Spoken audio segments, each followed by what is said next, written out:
صلی اللہ علیہ وسلم نے اپنے ماننے والی عورتوں کو، اپنی ماننے والی امت کی عورتوں کو یہ تعلیمات اللہ کے رسول صلی اللہ علیہ وسلم نے دی ہیں۔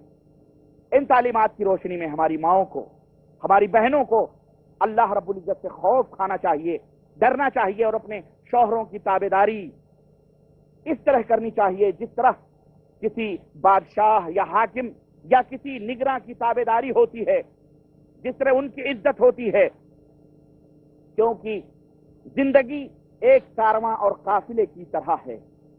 زندگی ایک قافلے کی مانند ہے، اور قافلے والوں پر، جو کارواں کے لوگ ہوتے ہیں، ان کے اوپر ضروری ہوتا ہے کہ وہ امیر قافلہ اور امیر کارواں کی تابعداری اور اطاعت کریں۔ بین ہی اسی طرح شوہر بھی عورتوں کی عزت و آبرو، ان کی عفت و پاک دامنی اور ان کی صحت و تندرستی، ان کے کھانے پینے، ان کی حاجتیں اور ضرورتوں کا اور ان کے دیگر اخراجات کا شوہر ذمہ دار ہوتا ہے، نگراں ہوتا ہے۔ اسی لیے اس شوہر کی اطاعت کرنا، اس کی فرما برداری کرنا، یہ اس عورت کے اوپر ضروری ہے۔ نبی کریم جناب محمد رسول اللہ صلی اللہ علیہ وسلم ارشاد فرماتے ہیں کہ لو كنت آمرا احدا ان يسجد لاحد لامرت المرأة ان تسجد لزوجها۔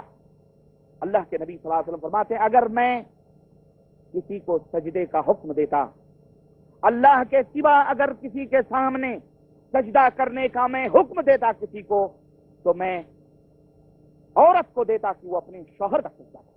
اللہ، یہ مقام ہے، یہ مقام ہے کس کا؟ شوہر کا۔ اور اے شوہرو، اے شوہر اور اے مستقبل میں شوہر بننے والے لوگوں، تم بھی سوچ لو، ایسے میٹھی میٹھی باتیں تو بڑے اچھے سے سن رہے ہو ماشاءاللہ، مولانا تو خوب ماشاءاللہ تربیت کی باتیں بتا رہے ہیں۔ یہ جو مقام ہے سجدہ کا، ایسا بننا بھی ہے تمہیں، سمجھ رہے کہ نہیں سمجھے؟ اس طرح سے اللہ کے سوا اگر کسی کو سجدہ جائز ہوتا تو نبی فرماتے ہیں کہ میں عورت کو حکم دیتا کہ اپنے شوہر کا سجدہ کرے۔ تمہیں ایسا مثالی شوہر بھی بننا ہے، ایسا مثالی شوہر بھی بننا ہے، تب تم اس عزت و آبرو کے مستحق ہو سکتے ہو۔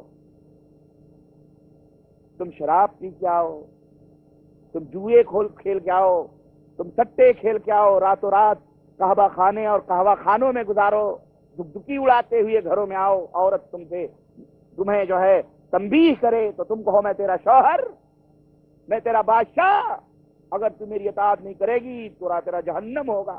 ہاں، ایسے نہیں جہنم ہوتا ہے۔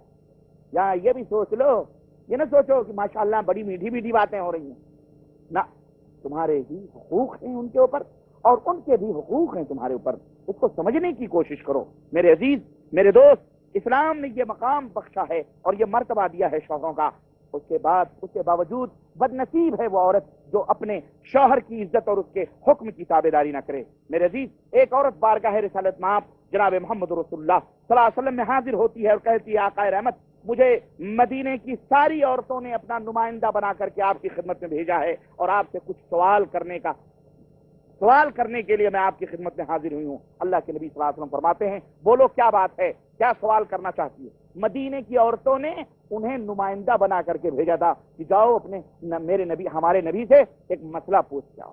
آج بھی ہماری عورتیں ہیں، مر جائیں گی، اٹکل پچھو نمازیں پڑھ لیں گی، برے عقیدے رکھ لیں گی، لیکن کبھی توفیق نہ ہوگی کہ چلو دینی مجلسیں ہم عورتوں کو جمع کر کے وہاں کسی اچھے عالم کو بلا کر، شیخ کو بلا کر چلو ان کی نصیحتوں میں حاضر ہو جائیں اور چلو ان کی نصیحتیں سنیں، چلو کوئی مسئلہ نہیں معلوم ہے تو پوچھ لیں، شوہر ہی کے ذریعے سے پوچھ لیں یا شیخ ہی سے جا کر کے پوچھ لیں۔ یہ نہیں ان کو آتا ہے۔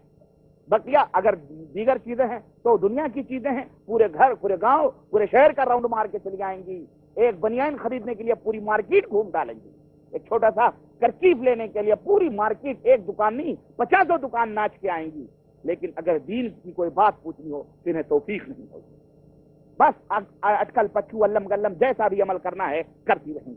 میرے عزیز، اپنی عورتوں کو نصیحت کرو۔ دیکھو نبی کے زمانے کی یہ عورتیں تھیں جو اپنا نمائندہ، سب نہیں آ سکتی تو اپنا نمائندہ بنا کر ساری عورتوں نے ایک عورت کو بھیجا نبی کی بارگاہ میں کہ جا کے نبی کریم صلی اللہ علیہ وسلم سے سوال کر کے آؤ۔ اور کون سا سوال؟ اللہ کے نبی سے سنو، اور ہماری ماں بہنوں کے لیے عبرت اور نصیحت ہے اس کے اندر کہ وہ کون سا سوال کرنے کے لیے نبی کی بارگاہ میں آئیں.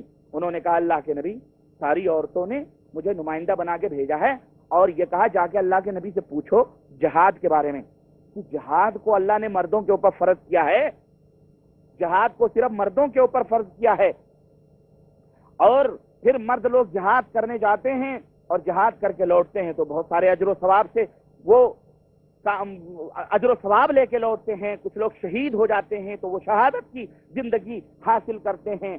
تو اللہ کے ہاں ان کے لیے قسم قسم کی نعمتیں ہیں, قسم قسم کی برکتیں, ان کا مقام ہے.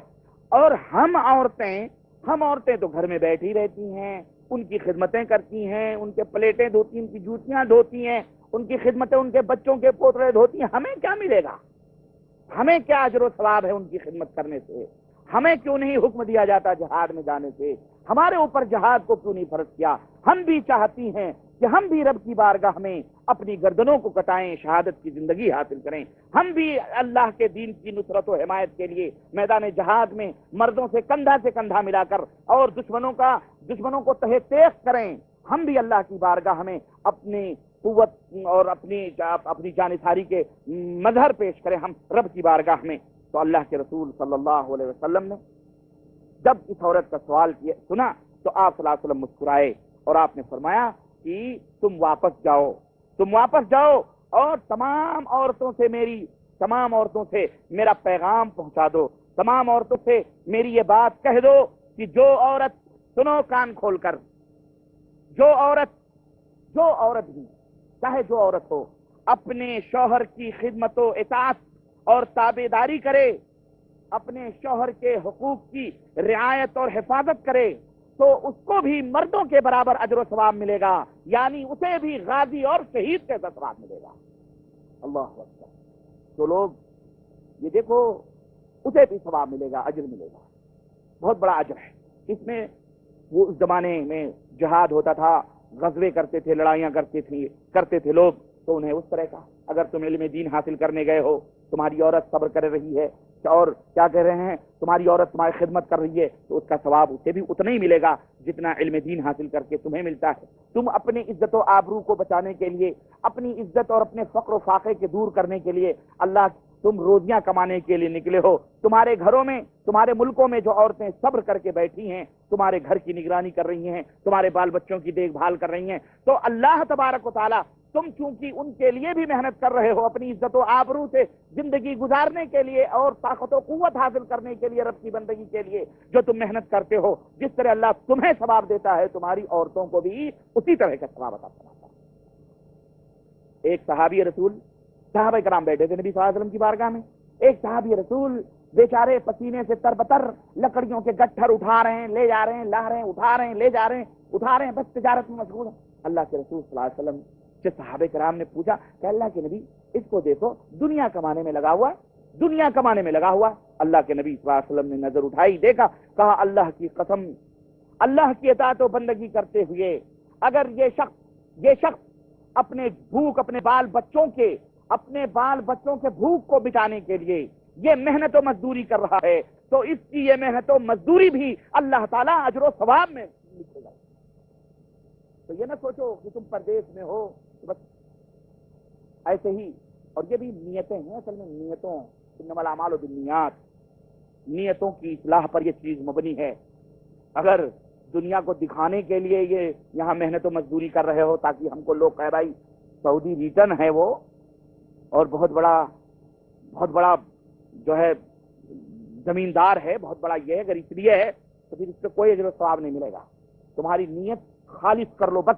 کیا کہ اے اللہ محنت اور مزدوری کر رہے ہیں تاکہ عزت و آبرو کی زندگی اپنے وطن میں گزار سکیں, طاقت اور صدقہ اور خیرات تیری راہ میں کر سکیں, تیری راہ میں غریبوں مسکینوں کی مدد کر سکیں. اے اللہ اس لیے کما رہے ہیں تاکہ طاقت و قوت حاصل کر کے اپنے اور اپنے بچوں کو دین اسلام کے اوپر گامزن کر سکیں, صحیح تعلیم دے سکیں. اللہ اس طرح کی نیتیں اگر کر لو تو تم جن کے بھی اٹھاؤ گے اللہ اس کا بھی ثواب تمہارے نام اعمال میں لکھے گا. سمجھ رہے ہیں کہ نہیں سمجھ رہے ہیں؟ ہاں, تو یہ چیز اپنے ذہن میں رکھیں. کوئی بھی عورت, اللہ کے رسول صلی اللہ علیہ وسلم نے فرمایا اس کو بھی مردوں کے برابر ثواب ملے گا, لیکن اللہ کے نبی فرمایا لیکن تم میں کم عورتیں ایسی ہوں گی، تم میں کم عورتیں ایسی ہوں گی، یعنی